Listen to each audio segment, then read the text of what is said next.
Hello guys, তো আজকে অনেকদিন পর আমি আমার ব্লগ নিয়ে চলে এসেছি। তো সেদিন ছিল 1 মে। আমি আমার কিছু বন্ধুদের সাথে চলে গেছিলাম বইচি গ্রাম এক্সপ্লোর করতে। জায়গাটা সত্যি খুবই সুন্দর। তো আমি যতটা পেরেছি আমার এই ব্লগের থ্রুতে তোমাদেরকে শেয়ার করেছি। তো আশা করছি তোমাদের ব্লগটা ভালো লাগবে। তো চলো দেখতে থাকো। জায়গাটার ব্যাপারে তো কোনো রকম কিছু বলাই যাবে না, বিকজ জায়গাটা সত্যি খুবই সুন্দর। সেদিন ছিল শ্রমিক দিবস, তো সেদিন অনেক ভোরবেলায় আমরা 7টার মধ্যে সব বন্ধুরা মিলে হাওড়া স্টেশনে পৌঁছে গেছিলাম এবং সেখান থেকে মেমোরি লোকাল ধরে আমরা বইচির উদ্দেশ্যে রওনা হয়েছিলাম। সেখান থেকে ট্রেন থেকে যখন নেমেছিলাম তখন বাজে প্রায় 10:30। তারপর ওখানেই আমরা টোটো করে বিভিন্ন চারিদিকটা ঘুরছিলাম এবং জিনিসটা সত্যিই দেখে ভীষণ অবাক হচ্ছিলাম। এখনও যে আমাদের এই 2025 সালে দাঁড়িয়েও এরকম সুন্দর সবুজে ভরা গ্রাম বাংলার উপস্থিতি আছে তা জেনে এবং দেখে সত্যিই মনটা আমার ভীষণ আনন্দে ভরে উঠল। এবং সত্যিই জায়গাটা খুবই সুন্দর, যেমনই তার ঠান্ডা বাতাস হাওয়া, সেরকমই চারিদিক সবুজে ভরা।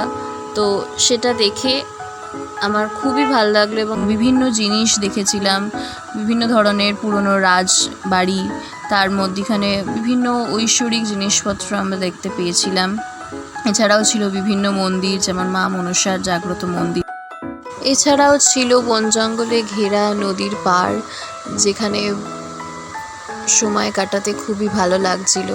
তারপরে আমরা চলে গিয়েছিলাম রাখাল রাজার মন্দির। সেই মন্দিরটিও ভীষণই সুন্দর ছিল, যেখানে শ্রীকৃষ্ণের কিছু পৌরাণিক কাহিনী লুকিয়ে ছিল, তা জানতে পেরে সত্যি খুব ভালো লাগলো। সেখানেই আমরা আমাদের দুপুরের খাওয়া দাওয়াটা সেরেছিলাম। সত্যি সেই স্বাদ অমূল্য ছিল। এছাড়াও আমরা ঘুরতে গেছিলাম বিভিন্ন রাজবাড়িতে, যে রাজবাড়ির মধ্যে লুকিয়ে ছিল বিভিন্ন পৌরাণিক কাহিনী। সেখানকার সেই আর্কিটেকচার থেকে তা আমরা বুঝতে পারছিলাম, অর্থাৎ বুঝতে না পেরেও বোঝার একটু চেষ্টা করছিলাম। তো সত্যিই জায়গাটা খুবই সুন্দর ছিল। এই রাজবাড়িগুলোই দেখে মনে পড়ে যাচ্ছিল সেই আগেকার দিনের রাজাদের রাজমহলের কথা, তাদের জীবনযাত্রার কথা জানতে পারছিলাম, বুঝতে পারছিলাম সেই সমস্ত জিনিসপত্র দেখে। তো খুবই ভালো লাগছিল। তারপর ওখান থেকে আমরা চলে গেছিলাম গ্রামের উদ্দেশ্যে। সেই গ্রামটিও আমাদের খুবই ভালো লেগেছিল। সেখানেও ছিল বিভিন্ন ধরনের মন্দির এবং আরও অনেক চারিদিকের সুন্দর মনোরম দৃশ্য। সেখানেও আমরা কিছুক্ষণ সময় কাটিয়ে তারপরে চা খেয়ে টোটো করে স্টেশনের সামনে গিয়ে হাওড়া স্টেশনের ট্রেন ধরে আমরা যে যার বাড়ির উদ্দেশ্যে পৌঁছে গিয়েছিলাম। এভাবেই আমরা আমাদের যাত্রাটা শেষ করেছিলাম।